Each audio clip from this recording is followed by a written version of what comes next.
നമസ്കാരം. ഞാൻ ഡോക്ടർ വിഷ്ണു സതീഷ്.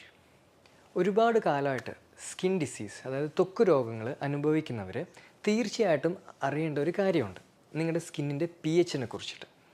അതായത് നമ്മുടെ സ്കിൻ പി എച്ച്, ഹെൽത്തി ആയിട്ടുള്ളൊരു സ്കിൻ പി എച്ച് എപ്പോഴും അസിഡിക് ആയിരിക്കണം. അതായത് ഒരു 4 to 5.5 എന്ന റേഞ്ചിലായിരിക്കണം നമ്മുടെ സ്കിൻ പി എച്ച് ഉണ്ടാവേണ്ടത്. പഠനങ്ങൾ പറയുന്നത് എന്താണെന്ന് വെച്ച് കഴിഞ്ഞാൽ, ത്വക്ക് രോഗങ്ങളുള്ളവരുടെ സ്കിന്നിൻ്റെ പി എച്ച് കൂടുതലും ആൽക്കലൈൻ ആയിട്ട് കണ്ടുവരുന്നു എന്നുള്ളതാണ്.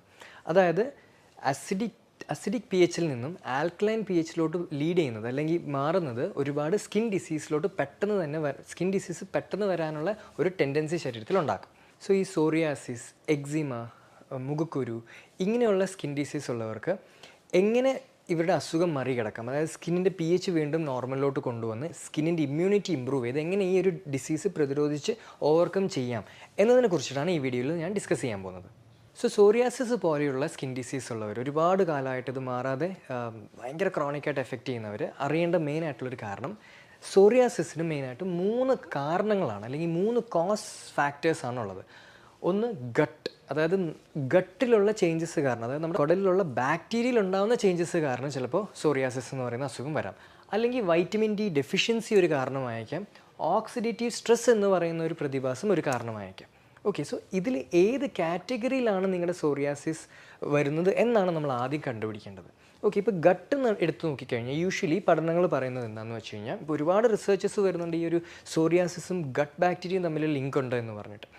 സോ ഇതിൽ വരുന്നൊരു മെയിനായിട്ടുള്ള പോയിന്റ് എന്താണെന്ന് വെച്ച് കഴിഞ്ഞാൽ, നമ്മുടെ ഗട്ടിലുള്ള ചില ഫംഗൽ ഗ്രോത്ത് അല്ലെങ്കിൽ ബാക്ടീരിയയുടെ ഗ്രോത്ത് ആണ് സോറിയാസിസ് ഉണ്ടാക്കുന്നു എന്നുള്ളതാണ്. അതായത് ഈ ആവശ്യമില്ലാത്ത ഫംഗസും ബാക്ടീരിയയും നമ്മുടെ കുടലിൽ വളർന്നു കഴിഞ്ഞാൽ ലീക്കി ഗട്ട് എന്ന് പറഞ്ഞൊരു പ്രതിഭാസം ഉണ്ടാക്കിയിട്ട്, അതായത് നമ്മുടെ കുടലിൽ നിന്ന് പുറത്തോട്ട് പോകേണ്ട വേസ്റ്റ് ചില കാരണങ്ങൾ കൊണ്ട് ബ്ലഡിലോട്ട് വന്ന് അതാണ് സ്കിന്നിന് ഇറിറ്റേഷൻ ഉണ്ടാക്കുന്നു, ഇൻഫ്ലമേഷൻ ഉണ്ടാക്കി സോറിയാസിസ് എന്ന് അല്ലെങ്കിൽ എക്സിമ എന്ന് പറയുന്ന ചില കണ്ടീഷനിലോട്ട് ലീഡ് ചെയ്യുന്നത്.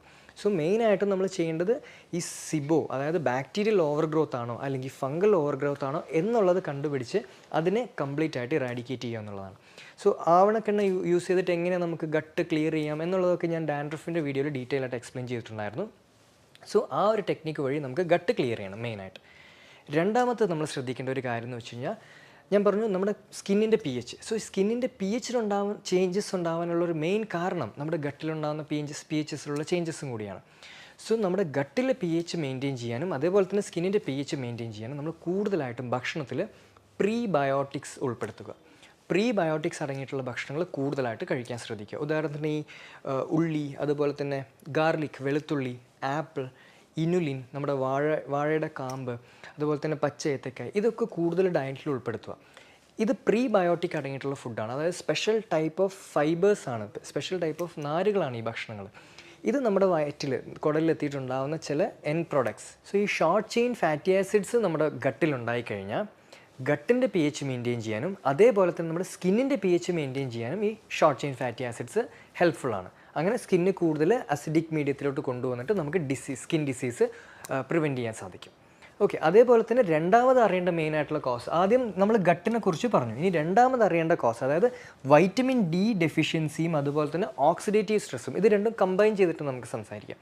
സോ വൈറ്റമിൻ ഡി ഡെഫിഷ്യൻസി ഉണ്ടെങ്കിൽ നമ്മുടെ സ്കിന്നിൻ്റെ ഡിഫെൻസ് സിസ്റ്റം തകരാറിലാവും. അത് ഇൻഫ്ലമേഷനിലോട്ട് ലീഡ് ചെയ്യാം, സോറിയാസിസ് ഉണ്ടാകും. റിസർച്ച് പേപ്പേഴ്സ് പറയുന്നത് ഹൈ ഡോസ് വൈറ്റമിൻ ഡി എടുത്തിട്ടുള്ള പല പേഷ്യൻസിനും സോറിയാസിസ് മാറുന്നു എന്നുള്ളതാണ്. അതുപോലെ തന്നെ ഓക്സിഡേറ്റീവ് സ്ട്രെസ്, നമ്മുടെ സ്കിന്നിലുള്ള ഏറ്റവും നല്ലൊരു ആൻറ്റി ഓക്സിഡൻ്റ് ആണ് ഗ്ലൂട്ടത്തയോൺ.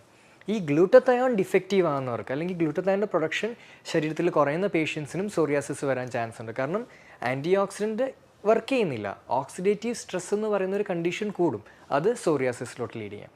ഈ ഗ്ലൂട്ടത്തയോൺ എവിടെ നിന്നാണ് പ്രൊഡ്യൂസ് ചെയ്യുന്നത്? നമ്മുടെ ലിവറിൽ വെച്ചിട്ടാണ് ഏറ്റവും കൂടുതൽ ഗ്ലൂട്ടത്തയോൺ ഉണ്ടാകുന്നത്. സോ ലിവർ ഇഷ്യൂസ് ഉള്ളവരും ശ്രദ്ധിക്കണം.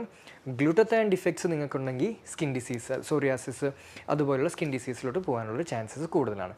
സോ സോറിയാസിസ് പേഷ്യൻസ് അല്ലെങ്കിൽ എക്സിമ ഇതുപോലുള്ള പേഷ്യൻസ്, ക്രോണിക് സ്കിൻ പേഷ്യൻസ് ശ്രദ്ധിക്കേണ്ട 3 കാര്യം: ഗട്ട് ഹെൽത്ത് ശ്രദ്ധിക്കുക, vitamin D levels maximum boost ചെയ്ത് വയ്ക്കാൻ ശ്രദ്ധിക്കുക, ഓക്സിഡേറ്റീവ് സ്ട്രെസ് കുറയ്ക്കുക, അതായത് ആൻറ്റി ഓക്സിഡൻസ് നമ്മുടെ ശരീരത്തിൽ കൂട്ടുക. ഈ 3 കാര്യമാണ് ശ്രദ്ധിക്കേണ്ടത്. ഇനി അടുത്ത വളരെ കോമൺ ആയിട്ട് കാണുന്ന, പ്രത്യേകിച്ച് യൂത്ത്സിൽ ടീനേജേഴ്സിൽ കോമൺ ആയിട്ട് കാണുന്നൊരു ഇഷ്യൂ ആണ് ആക്നെ അല്ലെങ്കിൽ റൊസേസിയ എന്ന് പറയുന്ന കണ്ടീഷൻ, അതായത് മുഖക്കുരു. സോ ഈ മുഖക്കുരു ഉള്ളവരോട് എപ്പോഴും നമ്മൾ പറയുന്നൊരു കാര്യമുണ്ട്, പാലും പാലുൽപ്പന്നങ്ങളും അതുപോലെ തന്നെ ഗോതമ്പും പഞ്ചസാരയും നിർത്തണമെന്നുള്ളത്. ഇത് നിർത്തിക്കഴിഞ്ഞാൽ ശരിക്കും എന്താ ശരീരത്തിൽ സംഭവിക്കുന്നത്? പലരും ഇത് നിർത്തിക്കഴിയുമ്പോൾ തന്നെ മുഖക്കുരു ഒരുപാട് ബെറ്റർ ആവാറുണ്ട്. ഇതിൻ്റെ കാരണം എന്താണെന്ന് വെച്ച് കഴിഞ്ഞാൽ മുഖക്കുരുയുടെ റൂട്ട് കോസ്, അതായത് അതിൻ്റെ ഒരു റൂട്ട് റീസൺ എന്ന് പറയുന്നത് അവരുടെ സ്കിൻ സെൽസിൽ എംടോർ എന്ന് പറയുന്ന ഒരു പെർട്ടിക്കുലർ മെക്കാനിസം ഓവർ ആക്ടിവേറ്റഡ് ആവുന്നതും അതേപോലെ തന്നെ FOXO1 എന്ന് പറയുന്ന ഒരു മോളിക്യൂള് ഇല്ലാതെ പോകുന്നതുമാണ് ഇതിൻ്റെ മെയിൻ ആയിട്ടുള്ള പ്രശ്നം. സോ ഈ FOXO1 ഇല്ലാതെ എംടോർ കൂടിക്കഴിഞ്ഞാൽ സ്കിന്ന് കൂടുതൽ ഓയിലിയാവും. ഈ ഓയിലി ആയിട്ടുള്ള സ്കിന്നിലാണ് ഫംഗസ് ഇൻഫെക്ഷനും ബാക്ടീരിയൽ ഇൻഫെക്ഷനും വളർന്നിട്ട് മുഖക്കുരുവായിട്ടത് മാറുന്നത്. ഓക്കെ, സോ നമ്മൾ ഇങ്ങനെയുള്ള ഭക്ഷണങ്ങൾ നിർത്തിക്കഴിഞ്ഞാൽ എന്ത് പറ്റും? ഈ എംടോർ അതുപോലെ തന്നെ ഈ ഫോക്സ് ബാലൻസ് ആവും. അതുകൊണ്ടാണ് പിമ്പിൾസിൽ റിഡക്ഷൻ ഉണ്ടാകുന്നത്. ഓക്കെ, അതുപോലെ തന്നെ നമുക്ക് ഈ എംടോർ ബ്ലോക്ക് ചെയ്യാനും അല്ലെങ്കിൽ FOXO1 ആഡ് ചെയ്യാനും സഹായിക്കുന്ന ഒരുപാട് ഫുഡ്സ് ഉണ്ട്. സോ ഈ എംടോർ ബ്ലോക്ക് ചെയ്യാനും FOXO1 കൂട്ടാനും സഹായിക്കുന്ന ചില ഫുഡ് ഐറ്റംസിനെ കുറിച്ചിട്ടാണ് ഞാനിനി പറയുന്നത്. ഏറ്റവും ബെസ്റ്റ് എന്ന് പറയുന്നത് പോമോഗ്രാനൈറ്റ് ജ്യൂസ് അല്ലെങ്കിൽ പോമോഗ്രാനൈറ്റ് ഫ്രൂട്ട് റെഗുലറായിട്ട് കഴിക്കുന്നത് വളരെ ബെനിഫിറ്റാണ്. അതുപോലെ തന്നെ നമ്മുടെ ഗ്രീൻ ടീയിലുള്ള EGCG എന്ന് പറയുന്ന ഒരു മോളിക്യൂളുണ്ട്, അതും ഇതിന് വളരെ ഹെൽപ്ഫുള്ളാണ്. ചില green tea face wash use ചെയ്യുമ്പോൾ ആക്ച്വലി സംഭവിക്കുന്നത് തന്നെ ഈ FOXO1 ആക്ടിവേഷൻ നടക്കുന്നതുകൊണ്ടാണ് പിമ്പിൾസ് കുറയുന്നത്. അതുപോലെ തന്നെ ടെർമറിക്കിലുള്ള കർക്യുമിൻ നല്ലൊരു എംടോർ ബ്ലോക്കറാണ്. അതേപോലെ തന്നെ അലോവേര മൾട്ടിപ്പിൾ ബെനിഫിറ്റ് ഉണ്ട്. അലോവേര ശരിക്കും പറഞ്ഞാൽ യൂസ് ചെയ്യുന്നത് നമ്മുടെ സ്കിൻ pHനെ വീണ്ടും റീബാലൻസ് ചെയ്യാൻ സഹായിക്കും. ഓക്കെ, അതുകൊണ്ട് സോറിയാസിസ് പേഷ്യൻസ് ആയിക്കോട്ടെ, എക്സിമ ഉള്ളവരായിക്കോട്ടെ, ഈവൻ ഒരുപാട് മൂക്കുരുള്ളവരായിക്കോട്ടെ, അലോവേരയുടെ നല്ല ക്രീം അവൈലബിൾ ആണെങ്കിൽ അത് അപ്ലൈ ചെയ്യുന്നത് ശരിക്കും സ്കിൻ pH മെയിൻറ്റെയിൻ ചെയ്യാൻ സഹായിക്കും. അതിൻ്റെ കൂടെ തന്നെ നമ്മുടെ റൂട്ട് കോസും കൂടെ നമ്മൾ ഫിക്സ് ചെയ്യുകയാണെങ്കിൽ നിങ്ങളുടെ സ്കിൻ ഡിസീസ് നമുക്ക് പതുക്കെ റിവേഴ്സ് ചെയ്ത് കൊണ്ടുവരാൻ പറ്റും. സോ മോസ്റ്റ് സ്കിൻ ഡിസീസിൻ്റെ ശരിക്കും കാരണം അതിൻ്റെ ഒറിജിൻ എന്ന് പറയുന്നത് ഒരിക്കലും സ്കിന്നിലായിരിക്കണം നിർബന്ധമില്ല. 90% കേസസിലും നമ്മുടെ ശരീരത്തിലുള്ള ചില ഓർഗൻസിൻ്റെ ചില പ്രോബ്ലങ്ങൾ ഉള്ളത് കൊണ്ടാണ് അത് സ്കിന്നിൽ റിഫ്ലക്റ്റ് ചെയ്യുന്നത്. ആ റിഫ്ലക്റ്റ് ചെയ്യുന്നതാണ് ശരിക്കും സ്കിൻ ഡിസീസായിട്ട് മാറുന്നത്. അപ്പോൾ നമ്മൾ ശ്രദ്ധിക്കേണ്ട കാര്യം എന്ന് പറയുന്നത് സ്കിന്നിൻ്റെ pH മെയിൻറ്റെയിൻ ചെയ്യുക, അതുപോലെ തന്നെ ഗട്ട് ഫിക്സ് ചെയ്യാൻ ശ്രദ്ധിക്കുക, ന്യൂട്രീഷനും വൈറ്റമിനും ഫോക്കസ് ചെയ്യുക, പ്രത്യേകിച്ച് വൈറ്റമിൻ D പോലുള്ള കാര്യങ്ങൾ മാക്സിമം ബൂസ്റ്റ് ചെയ്ത് വയ്ക്കുക. സോ ഇങ്ങനെയുള്ളൊരു ഇൻറ്റഗ്രേറ്റീവ് അപ്രോച്ചിൽ റൂട്ട് കോസ് കണ്ടുപിടിച്ചിട്ടുള്ളൊരു ഇൻറ്റഗ്രേറ്റീവ് അപ്രോച്ച് നമ്മൾ യൂസ് ചെയ്യുകയാണെങ്കിൽ സ്കിൻ ഡിസോർഡേഴ്സ് നമുക്ക് നന്നായിട്ട് മാനേജ് ചെയ്യാൻ സാധിക്കുന്നതായിരിക്കും. മറ്റൊരു സയൻറ്റിഫിക് വീഡിയോയുമായി കാണുന്നവരെ എല്ലാവർക്കും നന്ദി.